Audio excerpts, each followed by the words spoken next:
Masinya Attorneys Incorporated, a boutique commercial and taxation law firm in Midrand, Johannesburg, South Africa. Strategic lawyers on point with more than 20 years of practice experience. We are professional, capable, and qualified.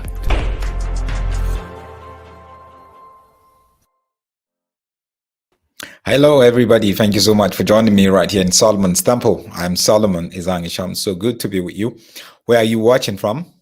Are you watching across Africa? Please let us know in the comment section. Let us know where you're watching from. Are you in Yaoundé, Nairobi, Accra, Abuja, Lagos? Are you in Johannesburg, Harare? Are you in Dar es Salaam, Kampala, or New York, New Jersey, Toronto, London, Paris? Please let us know. It's so good to have so many people from so many different locations across the world. And I think that's the beauty of it, that we can all come together and really spend time together. Good to have you again, my sister Evelyn. Awesome to be with you here. Nicholas Bongani, you're here again. Thank you. Yosef, awesome. Godson, good to have you here on Solomon's Temple. Blessed from Joburg. Goodson from Malawi. Deborah from New Jersey. You see, I told you. Takani, you're here. And we have Shilton from Trinidad and Tobago. TNT, they call it. Kevin from here in South Africa. Awesome. Good to have all of you guys. It's a great privilege to be with you. Please make sure you subscribe to the YouTube channel. Make sure you subscribe. Go to Solomon's Temple. If you haven't subscribed yet, please do so. We also have Henry, who is also from Malawi. Mr. Byrne from NY. That is New York, isn't it?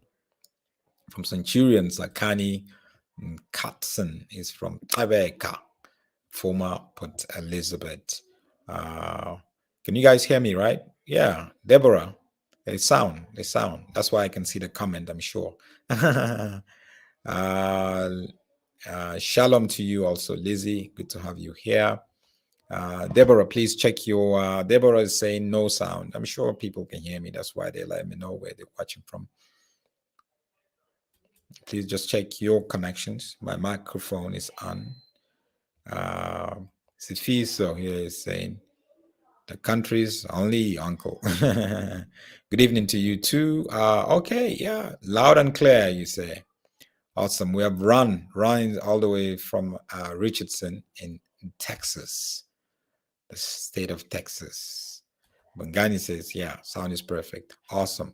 So, you know, our guy Bushiri is always in the news, right? There's just no dull moment with him. And that's what happens when you don't walk with God and you pretend to walk with God. There's always going to be a time that the Lord is going to bring shed lights to your secret sins.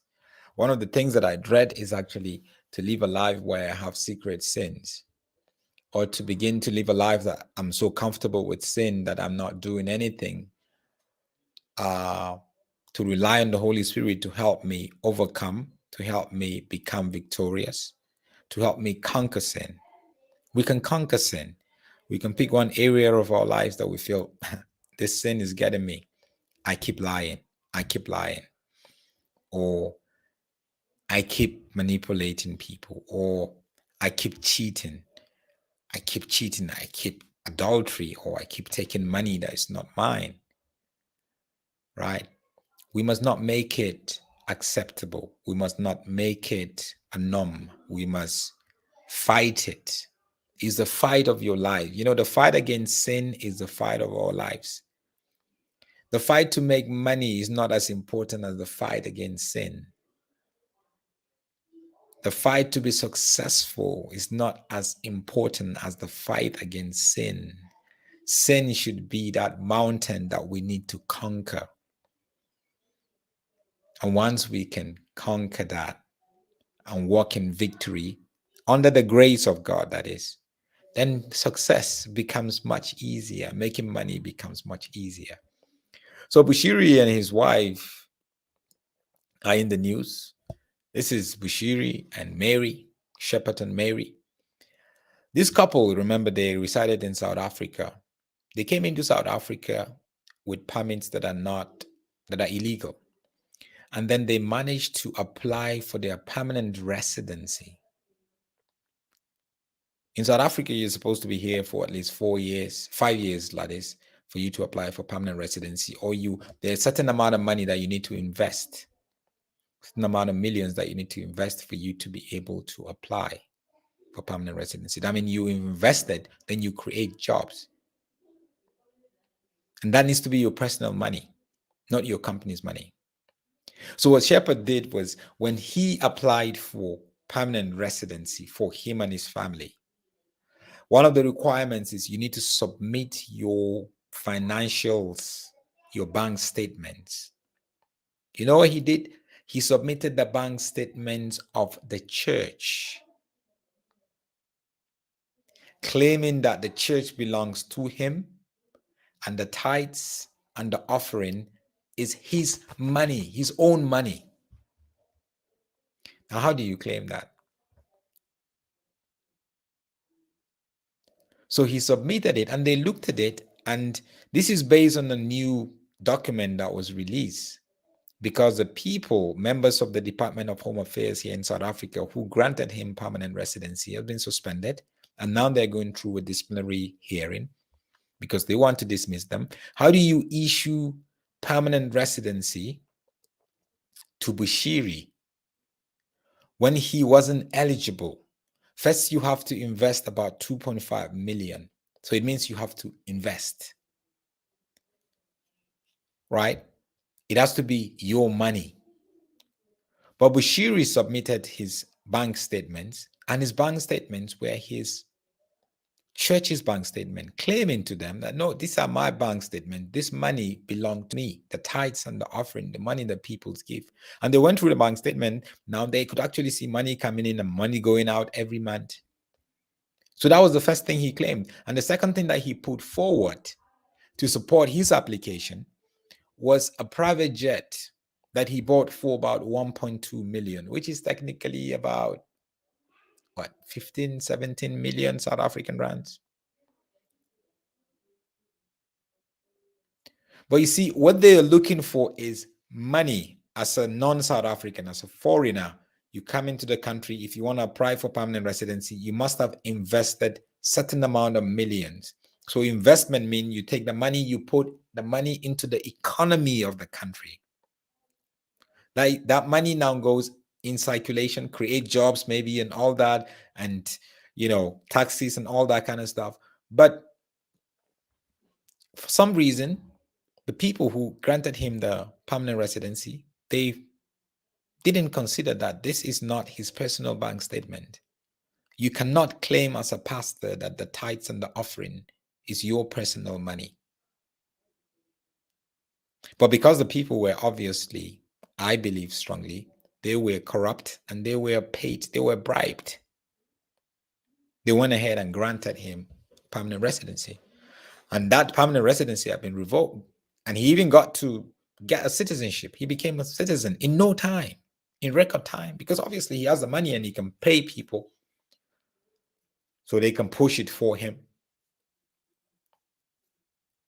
And he had the audacity in his application for permanent residency, he had the audacity to submit bank statements that is the church's bank statement that has a record of their tithes that people pay, the offering, claiming that this is his money. You see how these charlatans and false prophets run this as a business. They even have the audacity, unashamedly, without the tithes and the offering. I'm telling you, a lot of these false prophets and charlatans, they're nothing. They will not live in these big houses. They will not drive these big cars. They would not wear all the Gucci and the Louis Vuitton that they know. No. That's what they depend on every week, every month. That's why this week they need to look for a message and say something that is going to make people give. Next week, they have to do the same thing. Next week, they have to do, to keep people, they have to entice. There are people with itchy ears.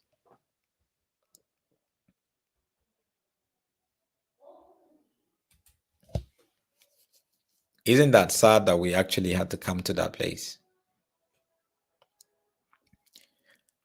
And believe me, maybe even your own prophet or your pastor believes that the money and the tithes and offering belongs to him. If you go close to them, that's what you're going to find out. It belongs to them. They can use the money the way that they want. They can do whatever they want with the money. And Bushiri is no exception. What are tithes for? That's supposed to be your personal stuff.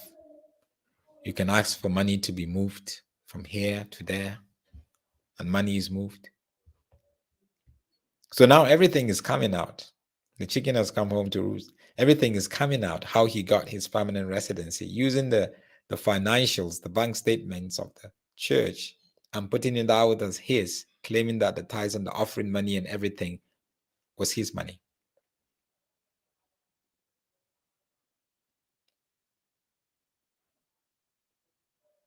Because now people have really remodeled, charlatans and false prophets have remodeled the way that church is done. Instead of seeing a church belongs to the congregation, not to a man called a pastor or a prophet or a charlatan. Church, it belongs to the community. The congregants are the owners of the church here. I mean, Christ is the head, but the ownership legally, constitutionally, is a community. But now we're seeing one man is become a one-man show. He's calling the shots. And we let these people do whatever they want to do and however they want to do it. We mustn't. You might as well question it. If they try to kick you out, then let it be. They can kick you out all that they want. You move on.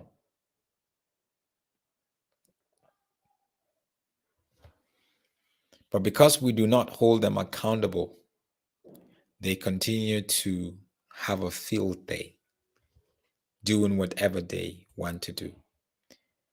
Bongani says they can do anything with money and people are still protecting him. Takani, but Malume, all the fake pastors believe that the money from the church belongs to them. That is why they don't give. They don't want to explain what they are doing with it. True. BJ says, and there are still people who still call him a man of God. Indeed. That's a shocking thing, isn't it, BJ? You still call him a man of God. Oh, you foolish South Africans, foolish Malawians, foolish Zimbabweans. Who has bewitched you? Still calling this dodgy criminal a man of God after absconding with millions that belong to people. You still think he's called of God. What? Why? Never. Never. It's a shame. It's a shame. So let's be careful, people. Thank you so much for watching. God bless you. Please make sure you subscribe. Shalom.